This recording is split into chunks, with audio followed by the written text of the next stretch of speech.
Resident Evil 4. Hello there, Servum17 once again. This is my Resident Evil 4 No Damage Professional Run. This is Chapter 4-3. We've just got out of that crazy catacomb filled with flying bug beasts, and we're moving on to equally as ridiculous random minecart section, which is really easy, which is good to know, because all you have to do is preemptively fire with your shotgun and knock them off before they get near you.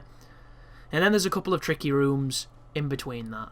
So for the most, simple stuff, but still quite tricky if you get caught off guard. And there are some parts of the game that I'm not that familiar with. This is one of them. Let's have a look. So I believe that once you get far enough, you trigger the spawn. And I think the spawn is just past this next archway. Oh, there you go. So you'll notice Leon moved his head to the right there to tell me that there was somebody closer than the guy I saw. That's your classic little Souls game trap just then. Or the awesome quote from Jurassic Park of Clever Girl. The moment where the game warden waits for the worst possible moment to unpack his gun. Which, if I was carrying a spaz, I think I would have already had the goddamn armrest out before I was staring at the thing that's about to eat my face. Not speaking that this dude already knows their hunting habits, so why the hell does he fall into their goddamn hunting habits? I will never forgive that warden. He's rubbish. But pick up the treasure, loot the area. There's a couple of sneaky level changes you can do with ladders, which are always worth messing about and finding. Stuff like that little table with a spinel on it, because random jewels are left everywhere in the Resident Evil universe. If life was like that, there would be a lot less poverty. Or maybe just more like raw minerals and stuff, more crazy jewels. So that's just asking for a grenade, and I have quite a lot at this moment in time, so why not? But there he is pointing. Apparently he doesn't realise it's rude, but then again he's carrying an axe, so we don't really care what he thinks. And all you want to do now is kite the enemies, do the thing we've been doing the entire game, hitting those kneecaps, knifing those corpses. Pretty simple standard stuff. There's a stun, there's a knockover, there's the kill. Love it, love everything about it. But I've been playing a game called Anarchy Reigns, and it's from Platinum Games. It came out the same year that Metal Gear Rising did, I think. I think it was 2013. And it had been delayed a very long time. It was meant to come out in 2012, but for some reason it only came out in Japan, and then we got it super late. And I never went near this game because I thought it was multiplayer only. And at that point, my internet had taken a dive, as we all know. So, adversarial competitive multiplayer is something that I do enjoy to indulge in, but I can't because, it's just too laggy. And I know everybody has a tendency to blame lag, and sometimes people do it too much. I definitely blame lag too much, but that's because my lag is real. And, when you've been used to a 5 meg connection that suddenly drops to a sub 1, you're in trouble. And I would rather not compete than compete on something that just frustrates me. So I didn't go near it, and I heard it did have a single player, but the single player was really terrible. And I saw it the other day for about £4, so I picked it up. And I really like the game. I think it's a really fun game. There's problems with it. There's certain areas of it that are lacking compared to certain other projects by Platinum. But for the most, it's a nice little, character-driven action game with some depth, with quite a lot of characters, and with some interesting boss fights. But a lot of the problems with that game are all things that stem from the fact it was designed for multiplayer first. And a lot of the grievances I have with it are all things that have been intentionally put in to make it less exploitable online. So, for instance, there's a delay when you dodge. It's nowhere near as responsive, or as... What's the fucking word I'm looking for? I've just derailed myself by saying responsible. Like, what the hell is responsible about controls? Come on, guy. What the hell's wrong with your brain? But it's nowhere near as responsive or cancelable as the evades in games like Metal Gear Rising or Bayonetta. And at first I was like, how does this happen? Is the team who developed this, because it is a different team inside Platinum, are they just not paying attention on those good days when people are saying, we want it responsive, we want it cancelable, we want the player to feel like he's never cheapened or cheated, it's entirely on him? Well, then you realise that, you know, this is aimed at multiplayer, so the reason why you can't just spam evade is so that everybody isn't spamming evade and the evades actually matter. So then it makes a lot more sense. And then you look into other things like, I kind of wish the movesets were a little bit more elaborate. It feels like there's maybe 3 or 4 moves missing, you know, like a modifier of moves missing with the character. And then you realise there's like 10 other characters that all have completely different movesets. So instead of having one character and focusing on it and giving it a massive diverse array of weapons, they've simplified them so that you can pick up and play any of the characters, but they're all subtly different. And it's a lot of niggles that are worked out because of what it is. And then you look at some of the level design, some of the stage design, and you think, well, it just doesn't really work. It's random, it seems to take control away from the player, it seems really capricious at times. And then you realise that the multiplayer game is super random, super hectic, super crazy, and it's changing all the time, and it fits perfectly in with the frenetic pace of it. So everything I can label it as being a flaw is alleviated by the fact that it was designed a specific way for a specific type of play. And it kind of saddens me a little bit, because if it did have a fully fleshed out single player that was designed for single player first and the multiplayer separate, it could have probably been something really special. But as it stands, it's just this really crazy, irreverent action game that's approached in a way that no action game I play has been. And I'm having a lot of fun with it. It's really hard as well. I started on hard difficulty, and the bosses can kill you in one move. And I didn't expect it, considering you have to hit them a lot. And things like if they juggle you, because the only time you are vulnerable is in the air. When you're on the ground, you can recover using a move that interrupts any combo by taking a little bit of life off you, but in the air you can't use it. And the computer are insane jugglers, so they will literally do a combo that takes your entire life bar, because they'll launch you and then they'll keep you launched, and it's just absolutely brutal. But I'm having a lot of fun with it. You'll probably see it on the channel, because I'm having my Wii U woes, which if you've listened to previous videos you'll know there was a promotion on at one of the retailers in England, and they were selling Wiis for 100 quid. It's not quite as good as the Sears promotion that happened that IGN reported about, where Wii U's were being sold brand new for $100, which when you convert it is insane. That's like, what, 60 quid? Like, I converted $200 today. Do you know how much I got? £110.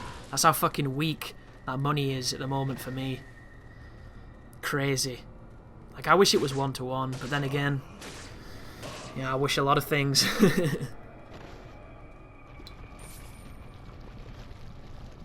But down here, I believe, is a secret piece of jewellery. It's one of the treasures in the game. In Resident Evil 5, there's an achievement for getting all the treasures, getting one of each treasure. In this game, there's nothing of that sort. Which is funny, because I think the treasures in this game mean more. In that game, it was just, ooh, here's a smelly dog. He has a ruby for some reason. Whereas in this one, you tend to find stuff in not necessarily the most logical place, but in a place where you think they might actually belong. And I don't know if you've noticed, but look how many bullets I have for this gun. That is the reason why I love the TMP. Worried about reloading? TMP. Dead simple. You don't need power when you have 200 bullets. You just hold that trigger and they go by. But you might wonder what I'm doing here. I know there's a chainsaw guy up there, and I also know that there's a way to spawn 2 of them. And because I don't know this place that well, I'm contemplating how I'm going to fight this. So I'm going to keep hitting this guy in the face, weakening him, and then I'm going to climb into the room for the kill. And then once I'm in the room, all I have to do is guard the ladder and guard my back. And the job should be a good one. But I'm not confident in it, because I don't remember this part of the game. So a lot of the strategies that you're seeing now are literally made up on the fly, because I didn't have something that I'd seen on a speedrun or something that I'd figured out from my old days of playing. But I think how this works is you go down to the bottom floor, then you trigger a spawn. And I can't remember if I spawned the second chainsaw guy, but I know there's a way to do it. And I think I skip it because... This could be wrong, guys, but I'm just going to spitball here. I think if you go in the door below, instead of up the ladder, it triggers a spawn of a second El Salvador. But if you don't, and you do it like I'm doing it, you never spawn him. And... Oh, that's not right. Isn't that weird how that dude is still chilling out when he's dead? Oh, that's unlucky. Uh-oh, uh-oh, uh-oh. Run away. Is it a whip one? It is a whip one. That was lucky. That was really lucky from me. I should have probably just thrown a flash grenade, not risked it, but it worked. Bloody hell, she's quick. Should call her lightning feet. I love doing this. Like, it's even fun to watch for me. I don't know why. I get some kind of sick joy from exploiting Eastern European scrubber zombie men and women with my knife as they climb up a ladder that they will never climb successfully.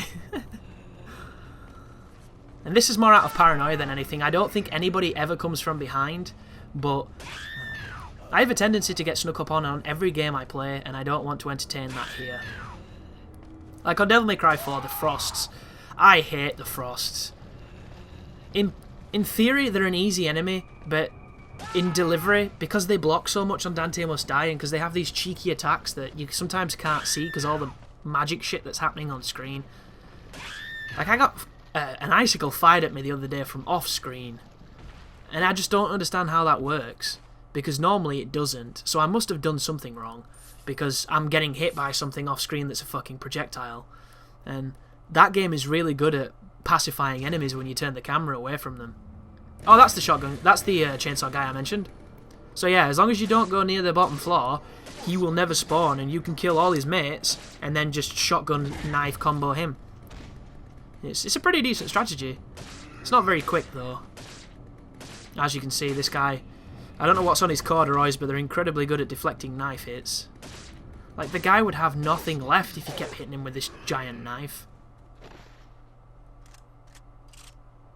Unless it's blunt, like that knife that Billy uses in Predator, where he scours his entire chest and he just looks like a kid's drawn on him with a crayon.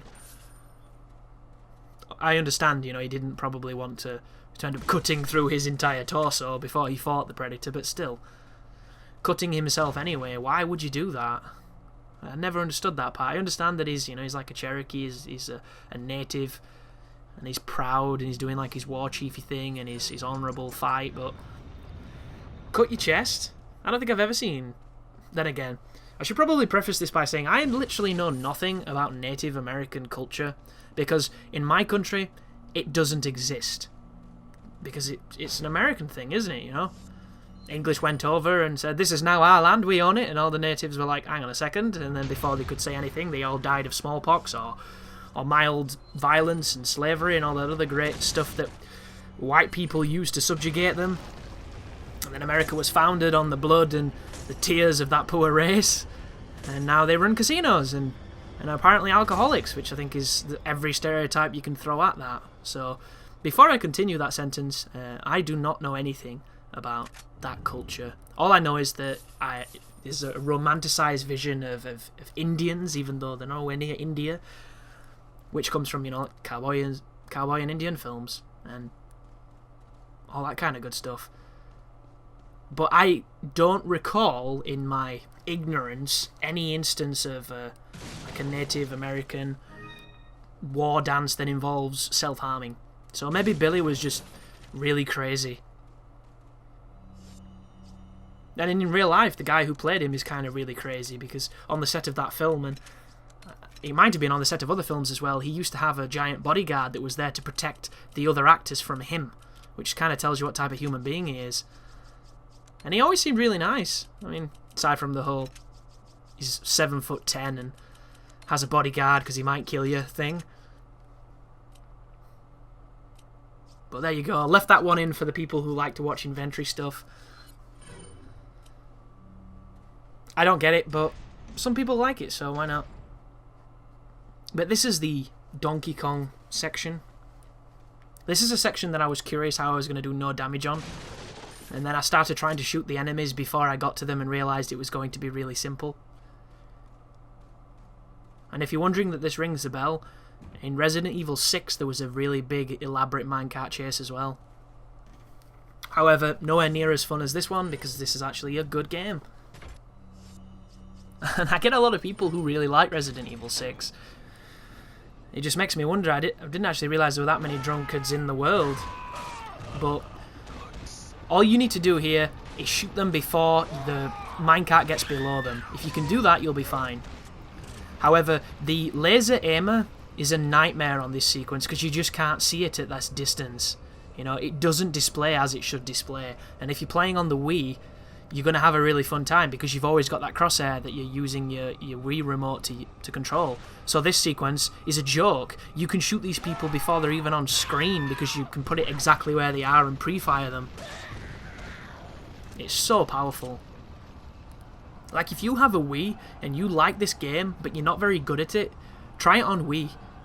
The difference in your aim on that game is amazing. It makes you feel like a god. And that's all because they didn't give you options to change the sensitivity, which is the sign of an old game. But this is the first stop, I believe. So clear them out as best you can, and then shoot that thing in front of you as quickly as you can. And just be aware, obviously, that people can drop down into where you are. Like, I don't know about you guys, but didn't it look like somebody dropped on me just then? And he somehow vanished. And then we get out of dodge before they can land on it, and they're all like, oh, where did he go? And we're off. But look at how much the minecart's wobbling, and look at us. Statue still. Consummate professionals. Somehow not getting those vibrations. I love it. And this is what Call of Duty should have. Every single time you're on a goddamn wobbly train, when are they going to realise we don't want wobbly train aim? We want normal aim on wobbly train. But if you want to know why I'm using the shotgun, it's literally because I can't see the dot. If I could see the dot, I would use it, but I can't. So the shotgun is the easiest way to make up for your inability to be accurate. And I say that loosely because I'm sure there's going to be someone in the comments section who can perfectly aim this entire section, because YouTube attracts that kind of person. Yet they never have videos on their own channel. You know, they're always technologically challenged, all these skillful gamer gods. But I'll let them off. It's nice to feel like you're good at something. But you see what I mean? Look at it. I can't believe this is this easy. I never thought to do this when I was younger. Never even tried to shoot them before I got to them. I just used to wait for them to get on here and then point blank them. Such a terrible strategy as well, because they all start throwing sickles and... Whoa, weird aimer. What was going on then? Got a flaccid aimer. Come on, Red Dirt. Do your job. So there is the quick time event. It's followed by a mash X, is it, to climb? I always think that these look really lame. They never look as tense as they're meant to look. And I don't know if it's because you know it's coming, or the music perhaps is not scored well enough to give it the frenetic pace it deserves, or the camera work. I think if the camera work there had been slightly shakier, slightly more erratic, it might have given it that impression of, you know, holy shit, something's going to happen here. But when you've got the stationary, you know, mid-shot, never going to evoke that much tension. But we're back outside in an area we've been to before. The only thing left to do now is offer the crest to the doorway and then get back into the castle. And we're going to be going towards the clock tower to finish up good old Salazar, and then we'll be moving on to the island. Possibly the least interesting part of the game, but also the most combat heavy. Really tricky scenarios in that place, but I'm running all the way back here to save just in case, because I don't want to mess up my no damage. It's always worth doing. If you're asking the question, should I save? The answer is always yes. Also, you can access the merchant like I just did. But for anybody who didn't catch the last video, the reason why the merchant is flapping his coat, like he suddenly got menopause and he's overheating, is because I'm editing out my time in the shop. I kept it in a few times to show you the type of stuff I was doing, but now we've established my strategies of TMP for standard enemies, shotgun for everything else, rocket launcher for bosses. There's no real need to keep that stuff in. You'll notice I still haven't purchased the stock because I still haven't realised I could, which is no doubt going to frustrate a lot of people, but it just goes to show you don't need it, and should you choose to buy it, you'll probably be more successful because it helps your aim. But that is the end of the video, folks, so thank you very much for watching, and as always, you take care now.